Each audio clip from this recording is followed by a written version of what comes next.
చంపేశాను. ఆ! అంతే కదయ్యా!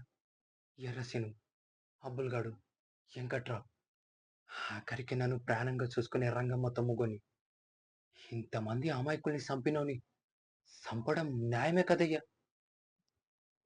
కానీ మీరు మీరు మా అన్నయ్యని సంపడం మాత్రం న్యాయం కాదయ్యా! అదేనయ్యా! మీరు మా అన్నయ్యని సంపడం ఏంటా అని. మా అన్నయ్య చనిపోతూ ఏదో అన్నాడయ్యా! చెవిటి నా కొడుకుని కదయ్యా! మా అన్నయ్య చెప్పింది సరిగ్గా ఇనపడలేదు.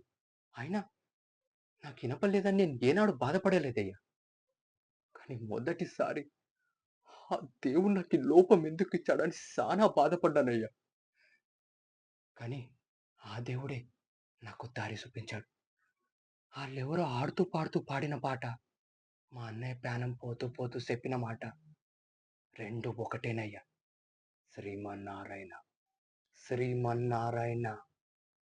అదృష్టశాత్తు మా ఊళ్ళో శ్రీమన్నారాయణ ఎవడు లేడయ్యా! మేమంతా గంగమ్మ తల్లి బిడ్డలం కదయ్యా! కానీ ఆ పేరెక్కడో ఇన్నానయ్యా! సిట్టి బాబుగాడి చెవులోకి మాటెళ్ళడం కష్టం గానీ, ఒక్కసారి ఎళ్ళిందంటే ఆ మాట అక్కడే ఉండిపోద్దయ్యా! ఆ ఒక్కసారి ఆ మాట మీ నోట్టుండే విన్నానయ్యా! ఎంత దారుణమయ్యా!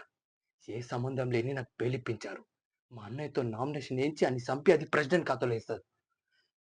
ఒక నిండు ప్రాణాన్ని తీసేశారు కదయ్యా!